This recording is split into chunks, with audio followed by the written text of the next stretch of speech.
Assalamualaikum warahmatullahi wabarakatuh. Balik lagi di channel Anto Junior. Pada kesempatan kali ini saya ingin mereview sebuah laptop dari Lenovo, yaitu IdeaPad Slim 3 dengan prosesor AMD Ryzen 3 4000 series.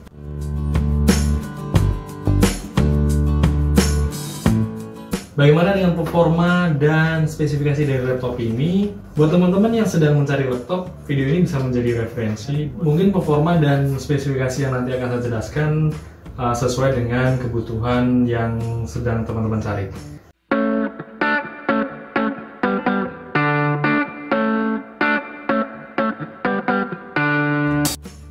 Laptop ini dikenalkan di bulan Mei tahun 2020 kemarin. Jika teman-teman membeli laptop ini, maka teman-teman akan mendapatkan laptop dengan spesifikasi sebagai berikut. Prosesor AMD Ryzen 3 4300 dengan fabrikasi 7 nanometer dengan RAM 8 GB, tipenya adalah DDR4.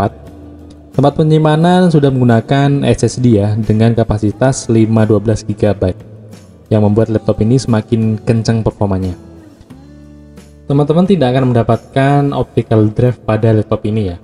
Tapi tidak usah khawatir, tidak usah menjadikan ini ganjalan untuk tidak membeli laptop ini jika memang sudah klik dengan laptop ini.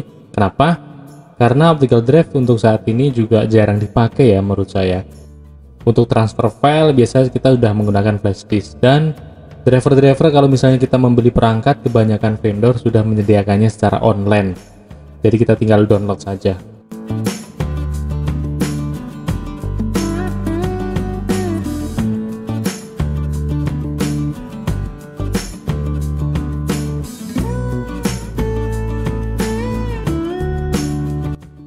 Tapi dengan tidak adanya optical drive, laptop ini bisa dibuat tipis dan ringan dengan maksimal.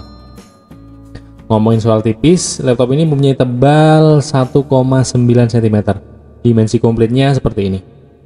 Panjang 32,7 cm dengan lebar 24,1 cm dan tebal 1,9 cm. Dengan berat 1,67 kg, ini sudah include dengan chargernya ya. Jadi laptop plus charger itu beratnya 1,67 kg. Jadi menurut saya sih ini laptopnya cukup ringan dan cukup enak untuk dibawa bepergian.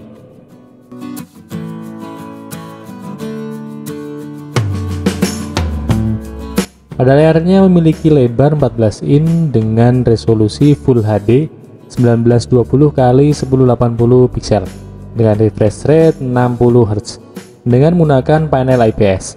Permukaan layarnya sudah menggunakan anti glare ya, jadi bisa mengurangi pantulan cahaya ke layar laptop yang bisa mengganggu mata kita. Bingkai layar sisi kiri dan kanannya cukup tipis ya.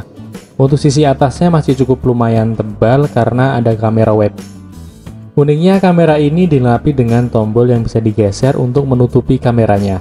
Lenovo menyebutnya TrueBlock Privacy Shutter, yang jadi bisa menjaga privasi kita jika ada yang ngintip via webcam kamera ini.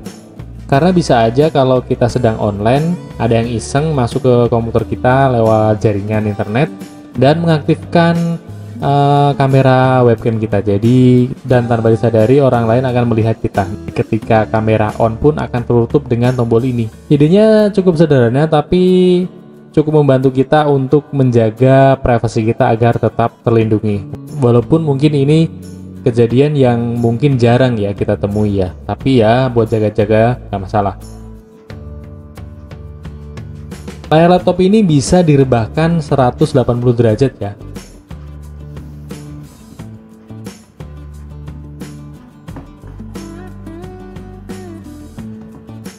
Oh ya, ada fitur menarik dari laptop ini. Nama fiturnya adalah Flip to Boot. Jadi memungkinkan laptop untuk menyala sendiri saat layar dibuka.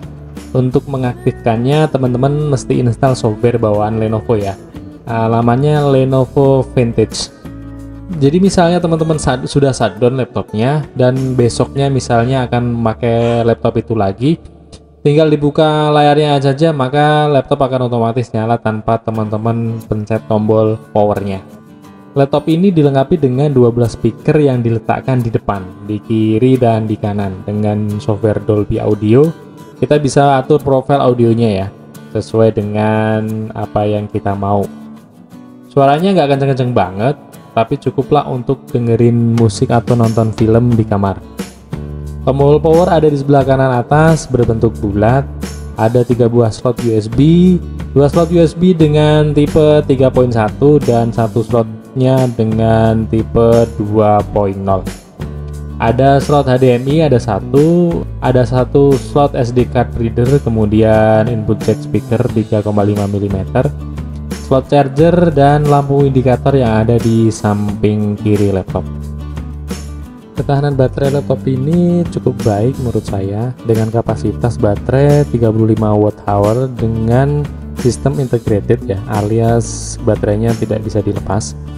Hasil pemakaian saya sehari-hari, saya pakai dengan full kapasitas baterainya, bisa bertahan hingga sekitar 9 jaman tanpa dicas dengan pemakaian yang normal ya, alias buka aplikasi seperti MS Office, aplikasi kerjaan, dan browsing internet. Metode chargingnya menurut saya juga cukup cepat, so kalian nggak akan takut kehabisan baterai saat menggunakan laptop ini saat jauh dari jangkauan listrik. Tapi pastiin baterainya full dulu ya. Kemudian dengan performanya, dari start sampai kebuka Windows bisa di tampilan login ya. Saya coba beberapa kali butuh waktu 7-9 detik. Menurut saya cukup cepat. Jika hanya untuk mengerjakan kerjaan kantor atau tugas kuliah seperti membuka MS Office, Google Mail, browsing internet, media sosial, YouTubean, laptop ini lancar sekali. Multitaskingnya cukup oke. Dan laptop ini sanggup menjalankan software editing video seperti Adobe Premiere dan Filmora dengan cepat. Proses editingnya juga tidak mengalami kendala. Hanya saja saya belum punya data mengenai render video untuk laptop ini. Insya Allah akan saya berikan di video berikutnya ya. So jangan lupa untuk subscribe channel ini ya. Dari pengalaman saya saat digunakan seharian, laptop ini tidak memberikan tanda-tanda panas yang berlebih pada bodinya, alias cukup dingin ya, anget-anget dikit lah. Bisa dibilang tidak ada suara kipas coolingnya. Saya suka sih, karena ada beberapa laptop yang suara kipasnya itu terdengar ya, walaupun nggak kenceng-kenceng amat.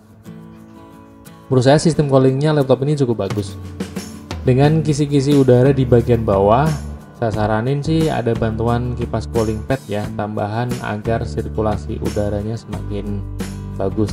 Dengan spesifikasi yang saya jabarkan di atas, Lenovo membandrol laptop ini dengan harga 7 jutaan. Di pasar online ini saya cek harga kisarannya 7-8 juta.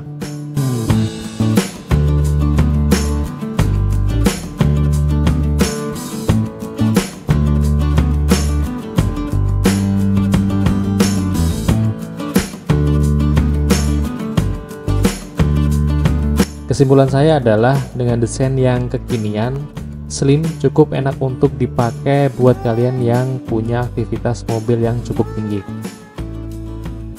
Alias laptop ini ringan dan enak untuk dibawa kemana-mana. Well, bagaimana menurut kalian? Apakah laptop ini cukup worth to buy dengan spek yang didapat, dan apakah cukup untuk memenuhi kebutuhan aktivitas kalian? Tulis pendapat kalian di kolom komentar ya.